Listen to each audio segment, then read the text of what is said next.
हमारे विभिन्न ज्ञानवर्धक कार्यक्रम देखने के लिए आप हमें अभी सब्सक्राइब करें, बेल आइकन को प्रेस करें ताकि आप देख सकें हमारा कार्यक्रम सबसे पहले। जय श्री कृष्ण।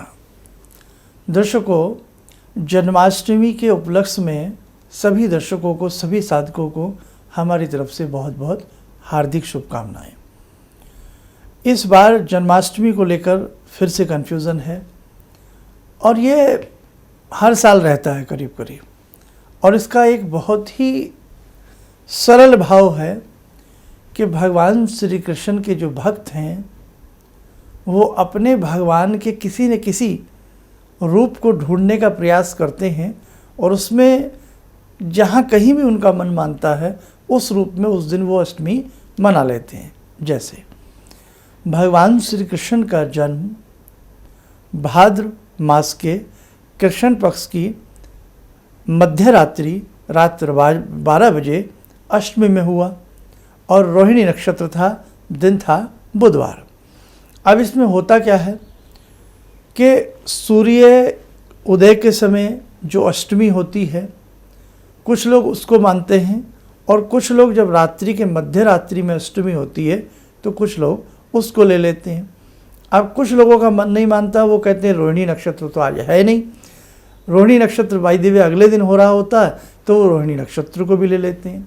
खैर, ये तो हुई एक साधारण भक्ति और भक्त की भावना की बात, लेकिन मुहूर्त प्रकरण से हम देखें तो कहीं न कहीं सूर्य उदय होने की तिथि को भी तूल दिया जाता है कि जिस वक्त सूर्य उदय हो रहा है उस वक्त में क्या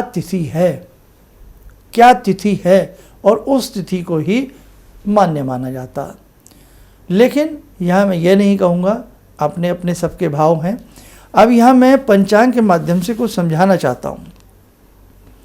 11 तारीख यानी कि दिन मंगलवार है, लेकिन सूर्य उदय के साथ जो तिथि उदय हो रही है वो सप्तमी है, अष्टमी नहीं है। 11 तारीख को सप्तमी है, लेकिन सप्तमी जो तिथि है वो 9 बजकर के सुबह 9 ही मिनट के आसपास है। उसके बाद अष्टमी प्रारंभ हो जाएगी। नक्षत्र भरणी नक्षत्र है, रोहिणी नक्षत्र भी नहीं है। अब हम जो व्रत की स्थिति है मध्यरात्रि को देखें तो अष्टमी मध्यरात्रि में मिल रही है, तो इसीलिए हर बार ऐसी स्थिति आती है तो ये 11 तारीख का भी व्रत बनता है, 11 तारीख का भी स्मार्तों के लिए व्रत बनता है। लेकिन यदि हम वैष्णव स्थिति की बात करें तो उसमें यदि हम 12 तारीख की बात करें तो 12 तारीख को जो अष्टमी है वो केवल दिन में है। कितने बजकर? 11 बजकर के 20 मिनट तक 12 तारीख को अष्टमी है, यानी कि रात्रि में अष्टमी नहीं है, रात्रि में नवमी प्रारंभ हो जाएगी। लेकिन रोहिणी नक्षत्र उस दिन भी नहीं है। अब क्या किया जाए? अगर सूर्य उदय के साथ की तिथि को देखें तो वो तिथि बनती है 12 तारीख को। सूर्य उदय के साथ अष्टमी है, 12 तारीख को बनती है। तो मुख्यतः ज़्यादातर जो मत है वो 12 तारीख का निकल कर के आता है।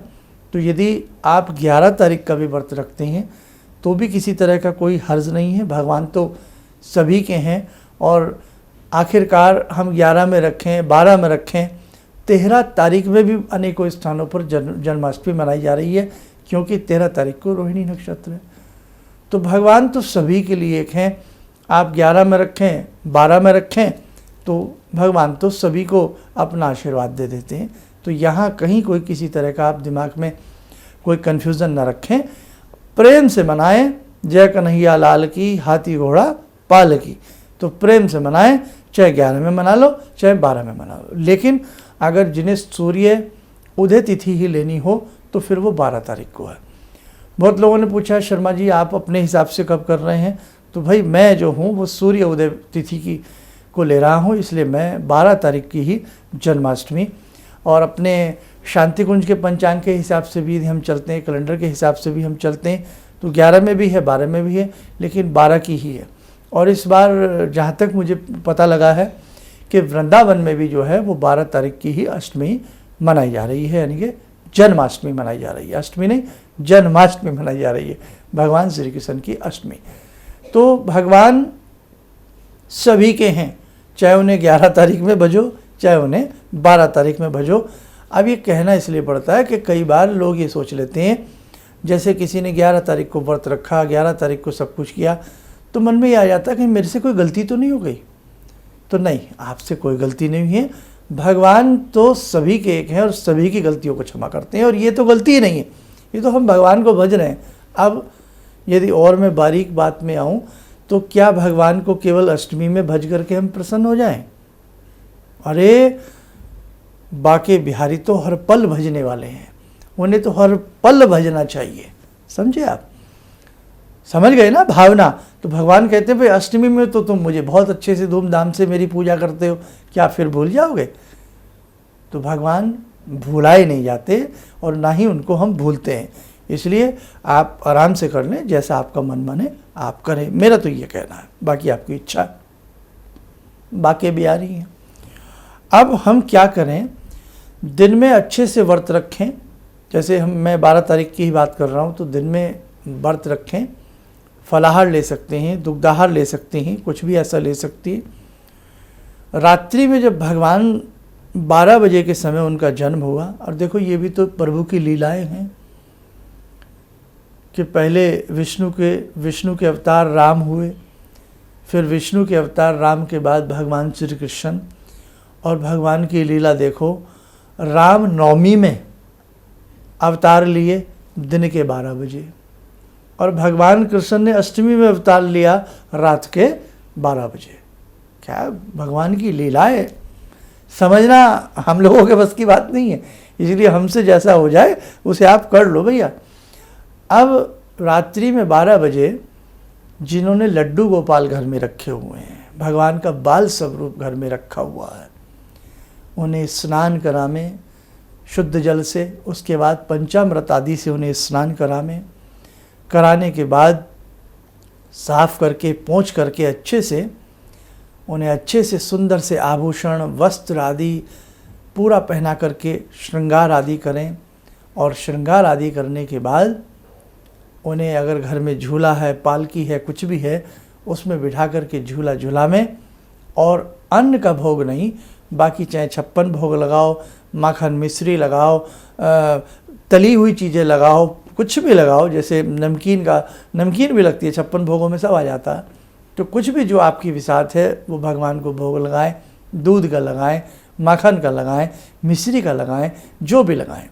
और उसके भगवान का पालना झुलाते हुए श्री हरि श्री हरि श्री हरि नाम मंत्र का आप जप करते रहें। कृष्णाय वासुदेवाय हरे परमात्मने प्रणत क्लेश नाशाय गोविंदाय नमो नमः। ये भगवान श्री कृष्ण का बहुत सुंदर मंत्र है, श्रीमद् भागवत गीता से है, और ये स्वयं सिद्ध मंत्र है। कृष्णाय वासुदेवाय हरे परमात्मने प्रणत क्लेश नाशाय गोविंदाय नमो नमः। समस्त प्रकार के कलुष्यों को दूर करने वाले, समस्त प्रकार के संकटों को दूर करने वाले हे गोविंद, मैं आपको भजता हूँ, मैं आपको भजती हूँ। ये मंत्र याद हो तो इस मंत्र को दिन भर जपते रहिए, चलते फिरते। क्लीं कृष्णाय नमः, क्लीं कृष्णाय नमः, इसे जपते रहिए। कृष्णाय वासुदेवाय, इसे जपते रहिए। और रात्रि में जब आप झूला आदि झूला लें, फिर भगवान को आराम से विश्राम करने दें, और अपने व्रत आदि जैसे भी आप खोलते हैं, अपना व्रत आदि आप खोल लें। प्रसाद का वितरण कर सकते हैं, तुलसी दल डाल करके आप चरणामृत बना करके सबको बांट सकते हैं, उसमें मखाने वगैरह अच्छा सा बना करके। देखो भगवान श्री कृष्ण हैं, वो भगवान श्री कृष्ण हैं, वो संकटों से कष्टों से हमें बचाते हैं। तो ऐसे भगवान को हम, हर घर में बच्चे हैं, कितनी खुशी से हम जन्मदिन मनाते हैं ना। तो ये भी तो हमारे भगवान का जन्मदिन है, कितनी खुशी से हम जन्मदिन मनाते हैं। और हमारी संस्कृति की ये नायक है ना। हमारी संस्कृति के भगवान राम नायक हैं, हमारी संस्कृति के भगवान श्री कृष्ण नायक हैं। भगवान श्री कृष्ण ने कंस जैसे पापी से इस धरा को मुक्त किया। जब हम अपने छोटे छोटे बच्चों का भी जन्मदिन मनाते हैं, बहुत से तो 80 साल के हो जाते हैं फिर भी अपना जन्मदिन मनाते हैं। अगर हम सनातन धर्म को मानते हैं, हिंदू वाला दिल हमारे अंदर धड़कता है, तो हमें अपने नायकों का, अपने ऐसे पात्रों का, अपने ऐसे अवतारों का, अपने ऐसे पूजनीय भगवान श्री कृष्ण का, राम का, हमें जन्मदिन हंसी खुशी से जैसा भी हमसे मनाया जाए, चाहे सूक्ष्म रीति से ही सही, हमें अवश्य मनाना चाहिए। वृंदा, आपने सुनी है वृंदा की बात कि वृंदा ने कितना बड़ा तप किया यमुना के तट पर, और भगवान श्री कृष्ण से आशीर्वाद प्राप्त करके वर मांगा कि भाई मैं तो आपको पति रूप में स्वीकार करना चाहती हूँ। वही हुआ, और उन्हीं वृंदा के नाम पर वही यमुना जी हैं। वृंदावन शहर बन गया जहाँ आप वृंदावन धाम के लिए जाते हैं। उसी वृंदावन नगरी में छोटी सी बात बताना चाहता हूँ, उसी वृंदावन नगरी में भगवान श्री कृष्ण के जन्म की बात है। उसी वृंदावन नगरी में जो उग्रसेन नाम के राजा थे, उनका पुत्र था कंस। कौन था? कंस। अब उसके अत्याचार की मैं आपको प्रकाष्ठा बताता हूँ, कितना अत्याचारी था और कैसे पापी से धरा को मुक्त किया भगवान श्री कृष्ण ने। कि कंस जब जवान हुआ तो उसने देखा कि उसके पिता राजा हैं और गद्दी पर आसीन हैं। अपने पिता को ही उसने कारागार में डाल दिया, अपने पिता को ही उसने बंदी बना लिया। किसके लालच में? राज्य के लालच में, और राजा बन बैठा। एक समय वो आया जब बहन ब्याहने लायक हुई। कौन बहन? कंस की बहन देवकी। देवकी का रिश्ता तय किससे हुआ? वासुदेव से, यदुवंशी है। जब डोली उठने लगी और हंसी खुशी से सारा परिवार बहन को विदा कर रहा है, उसी समय आकाशवाणी होती है। क्या आकाशवाणी होती है? आकाशवाणी हुई, हे कंस, जिस देवकी को आज तू बड़े हंसी खुशी के साथ विदा कर रहा है, उसी के 8वें गर्भ से तेरा विनाश होगा। अब कंस पापी घबरा गया, कहाँ बहन की डोली विदा कर रहा है और कहाँ मौत के भय ने उसे हक बका कर दिया। बहन को विदा करता करता शायद ही कोई ऐसा भाई होगा कि जिसने बहन को कारागार में डाल दिया हो। उसने डोली को उठने ही नहीं दिया, उसने मयान से तलवार खींची और अपने ही जीजा का वध करने के लिए तलवार उठाई, वसुदेव का। अब देव की सामने आ गई, बोले भाई ये अन्याय ना करो, और मैं आपको वचन देती हूँ कि मेरे गर्भ से जो भी बालक पैदा होगा वो मैं आपको सौंप दिया करूँगी। मान गया, क्योंकि भगवान श्री कृष्ण की लीला बड़ी अद्भुत है। कारागार में बहन को भी, वसुदेव को भी बंद कर दिया गया, पहरेदार बिठा दिए गए। एक एक बालक पैदा होता, पत्थर की शिला पर पटक करके मारता, उसका वध कर देता। कैसा निर्मोही इंसान, मृत्यु से इतना भय और इतनी उसके अंदर किसी प्रकार की कोई फीलिंग नहीं। पिता कारागार में, बहन कारागार में, बताइए साहब, ऐसा असुर। लेकिन भगवान की महिमा अद्भुत है, जो होनी होती है वो होती रहती है। बोलिए भगवान श्री कृष्ण की जय। 8वें गर्भ का जब समय आया, भादो के कृष्ण पक्ष की अष्टमी, रोहिणी नक्षत्र की बेला में भगवान श्री कृष्ण ने जन्म लिया। उस समय सभी पृथ्वीवासी गहरी निद्रा में सो रहे थे। चारों ओर घोर अंधकार छाया हुआ था, मूसलाधार वर्षा हो रही थी। किंतु यह ईश्वर का एक चमत्कार ही था कि वसुदेव जी की कोठरी में एक अलौकिक प्रकाश छा गया। उन्होंने देखा कि शंख, चक्र, गदा तथा पद्मधारी चतुर्भुज भगवान उनके सामने उपस्थित हैं। प्रभु के इस दिव्य रूप को देखकर देवकी तथा वासुदेव उनके समक्ष नतमस्तक हो गए। भगवान श्री हरि विष्णु तो घट घट के वासी हैं, वे उनकी व्यथा समझ गए और समझते भी थे। उन्हें दिलासा देकर के बोले, अब मैं बालक रूप ग्रहण करके तुम्हारे गर्भ से जन्म लूँगा। तुम मुझे तत्काल गोकुल में नंद जी के यहाँ पहुँचा देना। उनके यहाँ अभी एक कन्या योग माया ने जन्म लिया है। भगवान की लीलाएं बहुत अजीब हैं।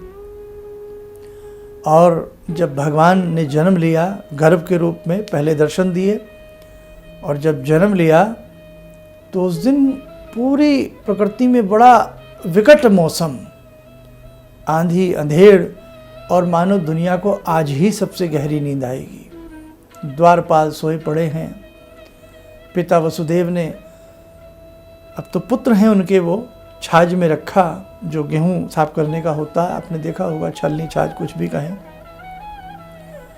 और रास्ते में यमुना जी पड़ती हैं। अब यमुना जी तो बहुत गहरी हैं, लेकिन भगवान ने पहले ही कह दिया था कि जब तुम मुझे लेकर के वहाँ से जाओगे तब तुम्हें यमुना जी रास्ता दे देंगी। अब जब यमुना जी में प्रवेश किया, बालक सिर पर यमुना जी में प्रवेश किया, तो यमुना जी को भी लालसा उत्पन्न हुई कि मैं प्रभु के पैर छू लूँ।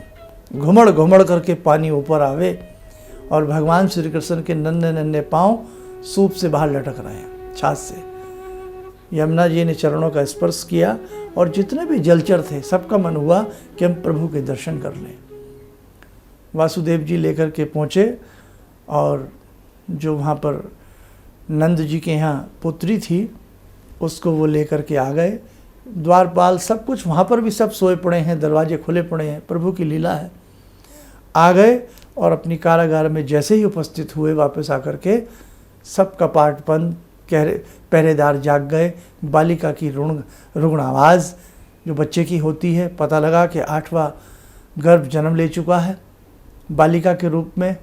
कंस ने उसे भी उसी तरह पटक करके शिला पर पटकना चाहा, लेकिन योग माया नाम की वह कन्या हाथ से छूटी और आकाश मार्ग में ऊपर जाकर के मध्य में उपस्थित होकर के बोली कि तेरे वध का, तेरे विनाश का समय उपस्थित हो गया है और तेरे विनाश का बालक रूप जन्म ले चुका है। और फिर बाकी सारी चीज़ें आपने सुनी होंगी। बड़ा कंस को मलमलाल भी हुआ और देखो ना कितने अत्याचार उसने किए होंगे बहन के ऊपर, पिता के ऊपर, नगरी के ऊपर।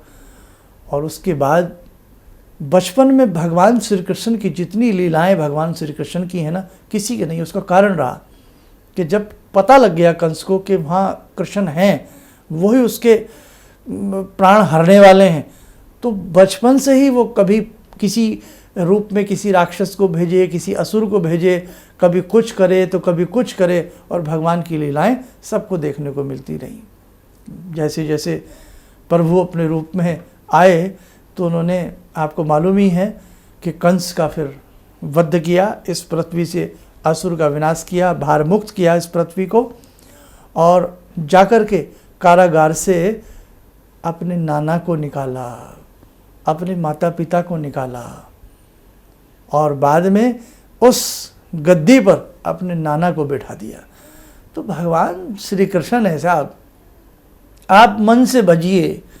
कृष्णाय वासुदेवाय हरे परमात्मने प्रणत क्लेशनाशाय गोविंदाय नमो नमः। मन से भजिए। वृंदावन को प्रिय है, तुलसी उन्हें प्रिय है। तो आप तुलसी भी भगवान श्री कृष्ण को जन्माष्टमी की रात्रि में उन्हें अर्पण करें। भगवान भावों में बसते हैं। हम कितना भी मुहूर्त पंचांग निकाल लें, लेकिन यदि हमारी भावना फीकी है ना, तो हमारे मुहूर्त पंचांग का कोई असर नहीं है, सब कुछ बेअसर हो जाएगा। इसलिए दर्शकों, कंस से जैसे इस पृथ्वी को मुक्त किया, एक असुर से मुक्त किया, एक संकट से मुक्त किया, वैसे ही भगवान श्री कृष्ण हमें भी हमारे कष्टों से मुक्त करेंगे। और ये जो असुर रूपी चीज़ें कभी कुछ कभी कुछ कभी कुछ कभी कुछ हमारे ऊपर हावी होती रहती हैं, इन असुरों का भी भगवान श्री कृष्ण की लीला से, उनके आशीर्वाद से इन सब चीज़ों का विनाश होगा। बस मैं ज़्यादा कुछ न कहते हुए, कार्यक्रम बहुत लंबा हो जाता है, तो बस मैं तो यही कहूँगा अंत में कि हमें बहुत सुंदर मौका हर वर्ष भगवान श्री कृष्ण देते हैं। हम हर वर्ष अपने बच्चों का भी जन्मदिन मनाते हैं, तो हमें अपने प्रभु का भी जन्मदिन मनाना चाहिए। इसमें कोई अतिशयोक्ति नहीं है, इसमें कोई अंधविश्वास नहीं है। और एक बड़ी दिलचस्प आपको बात बताएं, भगवान पालनहार हैं, हमारे कष्टों से हमें मुक्ति दिलाते हैं। सारे संसार की डोर भगवान के हाथ में है, लेकिन हम सौभाग्यशाली हैं, जन्माष्टमी के दिन भगवान श्री कृष्ण के पलना की डोर हमारे हाथ में होती है। समस्त संसार की डोर जिनके हाथ में है, जन्माष्टमी में वो हमें ऐसा अवसर देते हैं कि हे भक्तों, आज मेरे पलना की डोर आपके हाथ में है, तो पलना अच्छे से हिलाइए, अच्छे से उन्हें झुलाइए। जय कन्हैया लाल की, हाथी घोड़ा पाल की। नमस्कार। भगवान से जुड़ो, और भगवान को से जुड़ने का जरिया आपने बताया, बहुत अच्छा लगा, बहुत धन्यवाद। और सनातन धर्म को जिंदा रखने के लिए आप जो प्रयास कर रहे हैं बहुत सराहनीय है। हम लोग को मौका मिला है, हम लोग भाग्यशाली हैं जो आपके करीब आने का हम लोग को मौका मिला है। किसी भी समस्या के समाधान के लिए मिले प्रसिद्ध हस्तरेखा एवं वास्तु विशेषज्ञ प्रोफेसर धर्मेंद्र शर्मा जी से। नोट: शिविर में भाग लेने हेतु एवं व्यक्तिगत रूप से मिलने के लिए कॉल करने का समय सुबह 10 बजे से शाम 6 बजे तक। हमारे विभिन्न ज्ञानवर्धक कार्यक्रम देखने के लिए आप हमें अभी सब्सक्राइब करें, बेल आइकन को प्रेस करें ताकि आप देख सकें हमारा कार्यक्रम सबसे पहले। और अधिक जानकारी के लिए फेसबुक पेज को लाइक करना न भूलें।